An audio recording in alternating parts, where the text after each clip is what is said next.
Hello friends, good afternoon. ಇವತ್ತು ನನ್ನ channel ಅಷ್ಟೋ ಕನ್ನಡಿಗಾಗೆ ಅತ್ಯಂತ ಆತ್ಮೀಯವಾಗಿ ನಿಮ್ಮನ್ನ ಸ್ವಾಗತಿಸ್ತಾ ಇದ್ದೀನಿ ಫ್ರೆಂಡ್ಸ್. ಇದು ನನ್ನ ನೆಚ್ಚಿನ ಆಕ್ಟರ್ ಆದಂತಹ ನನ್ ಅದರ್ ದ್ಯಾನ್ ಸುದೀಪ್ ಸರ್ ಅವ್ರದ್ದು. ಈ ಸುದೀಪ್ ಸರ್ ಅವರ ಅಭಿಮಾನಿಯಾಗಿ ನಾನು ಇವತ್ತು ಈ ಒಂದು ವಿಡಿಯೋನ ಮಾಡಬೇಕು ಅಂತ ಅನ್ನಿಸ್ತು.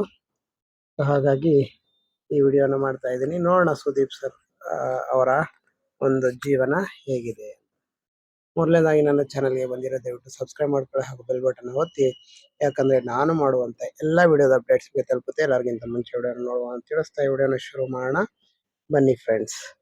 ಸ್ಪೆಷಲಿ ನೋಡಿ, ಇವ್ರದ್ದು ಬಂದು ವೃಶ್ಚಿಕ ಲಗ್ನ, ಲಗ್ನಾಧಿಪತಿ ಸ್ವಸ್ಥಾನದಲ್ಲಿ ತುಂಬಾ ಶುಭವಾಗಿರುವಂತದ್ದು. 6ನೇ ಮನೇಲಿ ಇದ್ರೂ ಸ್ವಸ್ಥಾನದಲ್ಲಿ ಇರುವಂತಹದ್ದು, ಅಂದ್ರೆ ಸ್ವಂತ ಮನೆಯಲ್ಲಿ ಇರುವಂತಹದ್ದ ಸ್ಥಿತಿಯನ್ನ ನಾವು ಕಾಣ್ತಾ ಇದ್ದೀವಿ. ಸೊ ಇಲ್ಲಿ ಯಾವುದೇ ಕಾರಣಕ್ಕೆ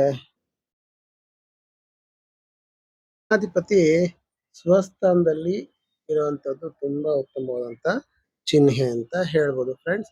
ಹಾಗಾಗಿ ಲಗ್ನ ತುಂಬಾ ಸ್ಟ್ರಾಂಗ್ ಆಗುತ್ತೆ. ನೆಕ್ಸ್ಟ್ 8ನೇ ಮನೆಯಲ್ಲಿ ಶನಿ ಮತ್ತು ಕೇತು. ನೋಡಿ, ಶನಿ ಬಂದು 3ನೇ ಮನೆ ಅಧಿಪತಿಯಾಗಿ 8ನೇ ಮನೆಯಲ್ಲಿ ಕೂತಿರುವಂತದ್ದು ಉತ್ತಮ ಅಂತ ಹೇಳ್ಬೋದು. ಅಂದ್ರೆ 3ನೇ ಮನೆ negative house, sitting in the negative lord sitting in the negative house is always good. ಅಂದ್ರೆ minus is equal to plus in maths, ಆ ರೀತಿ. ನೆಕ್ಸ್ಟ್ ಬಂದು ಎಸ್, ಗುರು ಬಂದು 3ನೇ ಮನೆಯಲ್ಲಿ, ಅಂದ್ರೆ ಸಾಮರ್ಥ್ಯವನ್ನ ತಿಳಿಸುವಂತ ಮನೆಯಲ್ಲಿ ಕುಂತಿರೋದು. ಅಂದ್ರೆ ಇವರು ತಮ್ಮ ಸ್ವ ಸಾಮರ್ಥ್ಯದ ಬಗ್ಗೆ ಹೆಚ್ಚಿನ ಒಂದು ನಂಬಿಕೆಯನ್ನ ಇಟ್ಕೊಂಡಿರ್ತಾರೆ ಅಂತ ಹೇಳ್ಬೋದು. ಇನ್ನು 2ನೇ ಮನೆಯಲ್ಲಿ ರಾಹು. ಸೊ ರಾಹು 2ನೇ ಮನೆಯಲ್ಲಿದ್ದಾಗ ಒಂದು ಹಣಕಾಸಿನ ವಿಚಾರದಲ್ಲಿ ಬಹಳಷ್ಟು ಒಂದು ತೊಂದರೆಯನ್ನ ಅಥವಾ ಒಂದು ನೆಗೆಟಿವಿಟಿನ ತಂದೊಡುತ್ತೆ. ಆಕ್ಚುಲಿ ಹಣ ಇರುತ್ತೆ, ಅದೇ ಇವ್ರಿಗೆ ವರ್ಚುವಲ್ ಮನಿ ಅಂತ ಹೇಳ್ಬೋದು.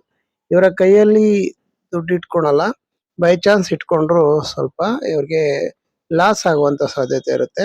ಹಾಗಾಗಿ ಇವರ ವರ್ಚುವಲ್ ಮನಿ ಇದಕ್ಕೆ ಹೆಚ್ಚಿನ ಗಮನವನ್ನ ಕೊಡ್ತಾರೆ ಇವರು ಅಂತ ಹೇಳ್ಬೋದು. ಸೊ ದ ನೆಕ್ಸ್ಟ್ ಬಂದು ನೋಡಿ, 10ನೇ ಮನೆಯಲ್ಲಿ ಸೂರ್ಯ ಮತ್ತು ಬುಧ ಇರುವಂತದ್ದು, ಬುಧಾದಿತ್ಯ ಯೋಗ ಇರುವಂತದ್ದನ್ನ ಕಾಣ್ತೀವಿ. ಬುಧ ನೋಡಿ ಇವರಿಗೆ 8 ಮತ್ತು 11ನೇ ಮನೆ ಅಧಿಪತಿಯಾಗಿ 10ನೇ ಮನೆಯಲ್ಲಿ ಕುಂತಿರೋದು ತುಂಬಾ ಉತ್ತಮ ಅಂತ ಹೇಳ್ಬೋದು.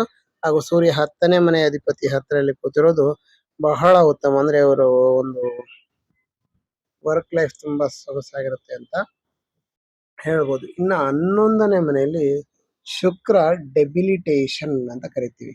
ಏನು ಡೆಬಿಲಿಟೇಷನ್ ಅಂದ್ರೆ ತುಂಬಾ ನೀಚ ಸ್ಥಿತಿಯಲ್ಲಿ ಕೂತಿರೋದು, ಅಂದ್ರೆ ಅಷ್ಟು ಒಂದು ಪಾಸಿಟಿವ್ ಆಗಿ ಕೂತಿಲ್ಲ ಅಂತ ಹೇಳ್ಬೋದು. ಹಾಗಾಗಿ ಇಲ್ಲಿ ನೋಡಿ, ಶುಕ್ರ 7ನೇ ಮನೆ ಅಧಿಪತಿ ಹಾಗೂ 12ನೇ ಮನೆ ಅಧಿಪತಿ 11ರಲ್ಲಿ ಕೂತಿರೋಂಥದ್ದು. ನೋಡಿ, ಶುಕ್ರ ಇಲ್ಲಿ ಪ್ಲೇಸ್ಮೆಂಟ್ ಇಂಪಾರ್ಟೆಂಟ್ ಆಗುತ್ತೆ. ಯಾರಿಗೆ ಶುಕ್ರ 11ನೇ ಮನೆಯಲ್ಲಿ ಇರುತ್ತೆ ಅವ್ರಿಗೆ ಅತ್ಯುತ್ತಮವಾದಂತ ಒಂದು ಲಾಭ ಸಿಗುತ್ತೆ ಅಂತ ಹೇಳ್ಬೋದು. ಮತ್ತೊಂದು, ಶುಕ್ರ ಇಲ್ಲಿ ನೀಚಭಂಗ ರಾಜಯೋಗವನ್ನು ಪಡೆದಿದೆ. ಹೇಗೆ ಅಂದ್ರೆ ನೋಡಿ, ಈ ಒಂದು ರಾಶಿಗೆ ಅಧಿಪತಿಯಾದಂತ ಬುಧ ಬಂದು 10ನೇ ಮನೆಯಲ್ಲಿ ಕೂತಿರೋದು, ಕೇಂದ್ರದಲ್ಲಿ ಕೂತಿರೋದು, ಇದನ್ನ ನೀಚಭಂಗ ರಾಜಯೋಗ ಅಂತ ಕರೀತಾರೆ. ಹಾಗಾಗಿ ನೀಚಭಂಗವನ್ನು ಹೊಂದಿರೋದನ್ನ ಕಾಣಿಸ್ತಾ ಇದೆ ಅಂತ ಹೇಳ್ಬೋದು.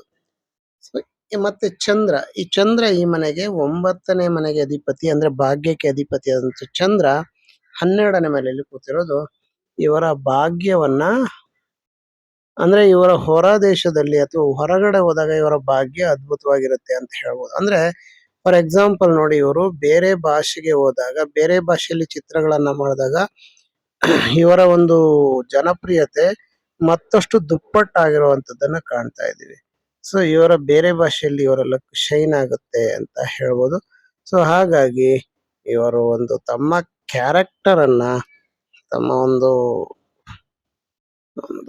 ಸಿನಿಮಾ ತಾರೆಯಾಗಿ ಬೇರೆ ಒಂದು ಭಾಷೆಗಳಲ್ಲೂ ಇವರು ಪ್ರಯತ್ನ ಮಾಡಿದ್ರೆ ಅತ್ಯಂತ ದೊಡ್ಡ ಮಟ್ಟದ ಯಶಸ್ಸನ್ನ ಇವರು ಗಳಿಸ್ತಾರೆ ಅಂತ ಹೇಳ್ಬೋದು.